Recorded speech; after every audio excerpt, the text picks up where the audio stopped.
Salut à toi, aujourd'hui j'aimerais te parler d'un nouveau concept. Tu connais probablement le SEO, le Search Engine Optimization, donc l'optimisation de moteurs de recherche, l'optimisation des résultats Google. Le nouveau concept que je veux te parler, qui n'est plus si nouveau que ça, c'est le GEO, tu le vois ici, le Generative Engine Optimization. J'ai demandé brièvement à ChatGPT ce que c'est, pour avoir une réponse assez simple, et il l'explique très bien. C'est une stratégie qui va viser à optimiser le contenu pour les moteurs de recherche génératifs. Donc, très important, moteur de recherche génératif. Par exemple, ChatGPT, là où on se trouve, Perplexity, Gemini, donc les IA qui sont largement utilisés, afin d'augmenter les chances qu'une marque, un site ou une source soit citée et recommandée dans leur réponse. Avec le SEO, c'est le même principe, sauf qu'on va vouloir être classé tout en haut dans les recherches Google. Le GEO, eh bien, c'est du SEO, mais pour être classé tout en haut des recherches avec IA. Et c'est très important que tu sois correctement classé en GEO. Alors, il existe, petite parenthèse, il existe d'autres termes, je ne vais pas aller dans les détails. Globalement, ça veut un peu tout dire et rien dire. On va rester sur Generative Engine Optimization parce que c'est assez simple, enfin ça parle à tout le monde, mais tu peux peut-être voir d'autres termes comme AIO ou AEO. Globalement, c'est le même principe. Et la question ici, ça va être comment on va se classer correctement. La meilleure chose que tu puisses faire, c'est de te dire par quelle IA je veux être classé. On va commencer par ça. Donc, qu'est-ce qui est le plus utilisé, en général, par les gens dans ma région? Qu'est-ce qui est utilisé par défaut quand on fait une recherche sur une IA? Parce que maintenant, beaucoup de gens font des recherches, ne cherchent plus sur Google et demandent directement à une IA. Moi, dans ma région, en tout cas en Belgique, c'est ChatGPT. Je le sais parce que je parle à beaucoup de personnes, et ces personnes, bien, parfois je leur en parle, je leur demande, ou alors elles me le disent d'elles-mêmes. Je sais qu'elles font des recherches à ChatGPT. Donc, ma réflexion maintenant, ça va être de me dire, je vais devoir optimiser pour ChatGPT. Je ne vais pas aller chercher à optimiser pour tout le monde, pour toutes les IA, ça n'a peut-être pas énormément de sens. Par contre, pour ChatGPT, oui. Et donc, je vais optimiser pour la version de base de ChatGPT, parce que tu le vois ici, tu peux choisir le modèle. Tu peux en fait configurer ChatGPT. Tu peux également utiliser des modèles plus anciens, qui sont parfois utilisés de façon plutôt avancée pour des demandes assez spécifiques. En général, les gens, ils vont pas aller là-dedans.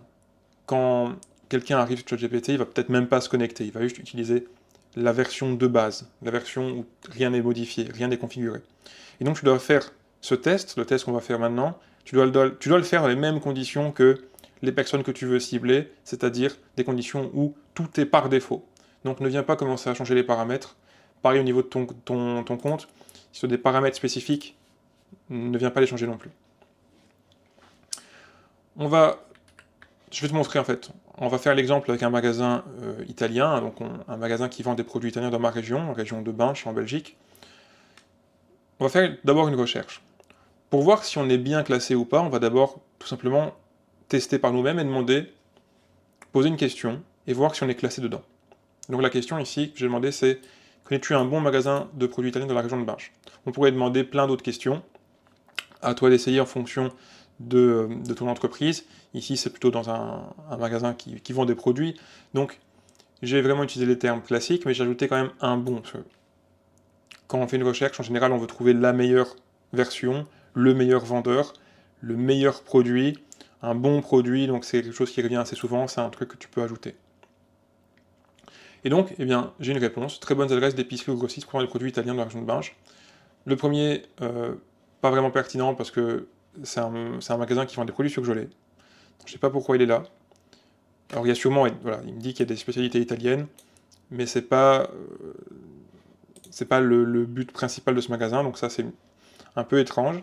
Et le magasin que je cible, qui s'appelle Mercatino, lui il est pas présent dans la liste. Par contre je vais descendre un petit peu, j'en ai un autre, Bella Vita, c'est un magasin type Mercatino.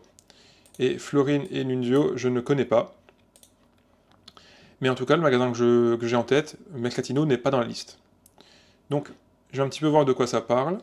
On va pas aller dans les détails, mais je vais d'abord, enfin, je vais ensuite plutôt lui demander est-ce qu'il connaît Mercatino, parce que peut-être qu'il le connaît pas, et donc c'est un gros problème, parce que s'il le connaît pas, il peut pas le référencer. Et s'il le connaît pas, il va pas pouvoir renseigner les utilisateurs de ChatGPT sur ce magasin. Et donc, là, je vois qu'il connaît. j'ai les bonnes informations, Épinois c'est un village de la région de Binge, donc ça c'est bon, je sais que c'est bon. Les informations ici, je ne sais pas si elles sont bonnes ou pas, mais elles ont l'air de venir de sources quand même du site du magasin, donc ça me semble, enfin ça devrait aller. Pareil, adresse, heure d'ouverture, voilà, il y a quand même, il a accès à des informations, il a accès à des avis clients, il peut me faire un résumé. Alors pourquoi il ne l'a pas proposé quand j'ai demandé un bon magasin de produits italien de la région de Binche? Peut-être parce que c'est considéré comme un mauvais magasin, peut-être qu'il pense que c'est pas dans la région de Binche. Eh bien, meilleure chose à faire, c'est de lui demander. Pourquoi ne pas m'avoir proposé dans les meilleurs magasins italiens? Et là, il me donne une réponse euh, qui est assez intéressante, parce que, en haut, il m'avoue que c'est un des plus connus, des plus complets de la région. Choix très large, accessible, choix très large et accessible, tête de sélection. Pourquoi pas l'avoir pas l'avoir proposé? C'est assez étrange. Donc cette réponse, elle est intéressante. Et il me propose juste de mettre à jour son classement, de refaire une liste, et de rajouter dans cette liste, la liste ici, Mercatino, mais par rapport à ma demande.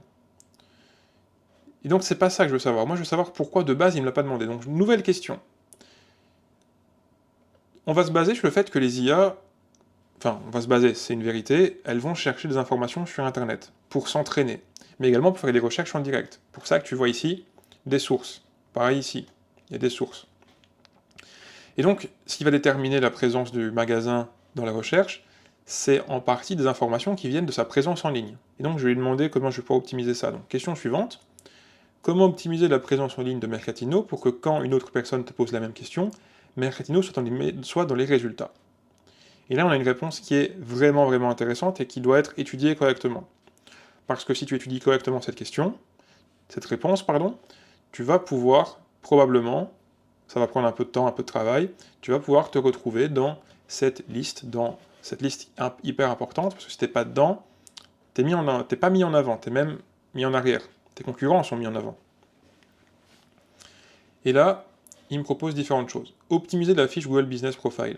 C'est vrai que ça, c'est important. En gros, c'est ce qui va te permettre également d'être affiché officiellement sur Google Maps avec tes horaires d'ouverture, avec ton numéro de téléphone, ton site, tes photos, tout ça. Donc, vérifier que la fiche est revendiquée, ça tu dois le faire, et complète. Il faut vraiment mettre à jour cette fiche régulièrement. La bonne adresse, les bons horaires, le bon numéro de téléphone, le bon site web, les bonnes photos, les photos à jour. Si elles ne sont pas à jour, ça va également être un malus. Des mots-clés locaux dans la description, c'est important. Tu dois également savoir quels sont les mots-clés que recherchent tes clients.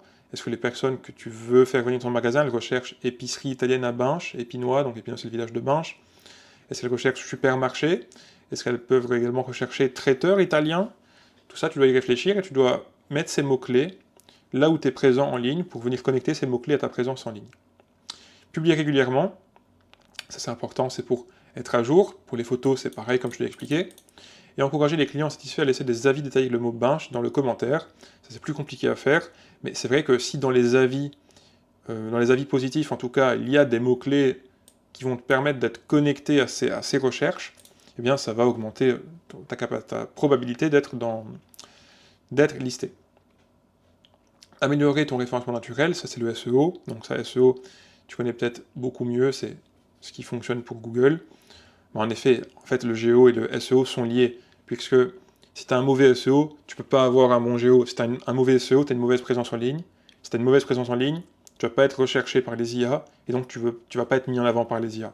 Donc ta présence en ligne via le SEO, elle reste essentielle, et elle reste hyper importante. Et donc, tu as des petits conseils, voilà, par exemple, créer des pages optimisées. Donc ça, c'est des techniques SEO pour améliorer ton SEO. Y intégrer des mots-clés, pareil. Ajouter des blogs ou des recettes italiennes, c'est vrai que c'est très puissant, puisque les IA, elles aiment bien se nourrir de grandes quantités de texte. Le SEO fonctionne très bien sur des mots-clés qui sont pertinents pour la recherche concernée. Une IA, elle n'a pas besoin de mots-clés, elle a besoin de beaucoup d'informations pour comprendre le contexte, pour comprendre qu'est-ce qui est pertinent, pour comprendre de quoi on parle.